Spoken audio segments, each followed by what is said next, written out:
तेल अवीव पर ईरानी मिसाइल हमले के दौरान इसराइल के बेन गुरियोन एयरपोर्ट पर खतरे के सायरन बजने की वीडियो सामने आ गई।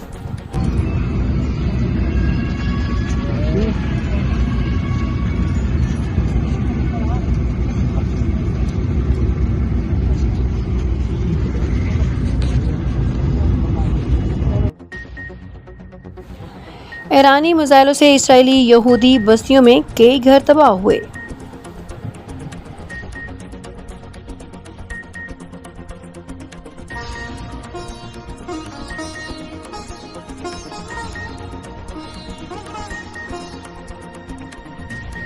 फिलिपाइन में 7.8 शिद्दत का खौफनाक ज़लज़ला, कई इमारतें मुंतहिम, हर तरफ चीखों पुकार।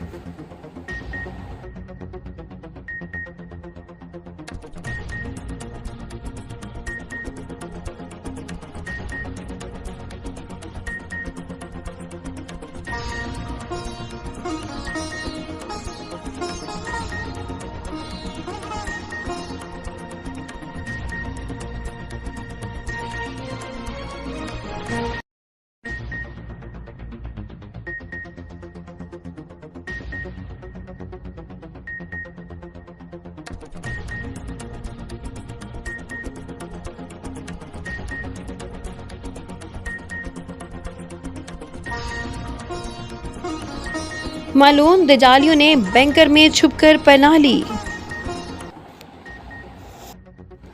अमेरिका को इसराइल की पुशपनाही बंद करनी चाहिए। इसराइल लेबनान में बच्चे कत्ल कर रहा है। ईरान के साथ जंग छेड़ी गई। अल्लाह ने ईरान की मदद की और कल रात उनको अपनी औकात पता लगी। पूरी रात बैंकर्स में गुजारी है। हमें अपने मुस्लिम इत्तेहाद को बरकरार रखना चाहिए। ख्वाजा आसिफ। वहाँ पे मुकदमे चल रहे हैं, इसमें वो कैद भी हो सकता है, इसमें उससे वजारत उस्मा भी छीन जा सकती है। तो वो एक डेस्परेट आदमी है जो सारी दुनिया को तबाह कर रहा है अपनी ज़ात में। तो ये मैं अमेरिका को भी अंडरस्टैंड करना चाहिए कि अमेरिका जो है ऐसे लोगों की पुष्टपनाही करे। वर्ल्ड लीडर हैं जो सिर्फ अपने ज़ाती अगराज के लिए लेबनान में बच्चे कत्ल कर रहे हैं। जेनोसाइड जो है वो कमिट हो रहा है गजा में। हज़ारों नहीं लाखों बच्चे जो हैं उनको शहीद किया गया है। ये लोग इमरान खान को नहीं तोड़ सकते। हुकूमत तो सोचना ही छोड़ दे। मुस्तफ़ा नवाज खोखर।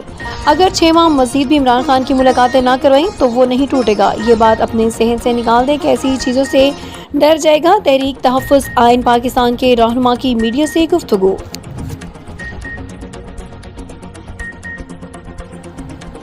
अदाकारा मोमना इकबाल की बहन रिमशा इकबाल का लाइसेंस कैंसिल करने के लिए पंजाब बार कौंसिल में दरख्वास्त दायर। रिमशा इकबाल ऑस्ट्रेलिया की एक कंपनी में 3 साल तक ऑफिस मैनेजर के तौर पर मुस्तकिल नौकरी करती रही हैं, जो कि legal protection and bar council act के शदीद खिलाफ वर्जी है।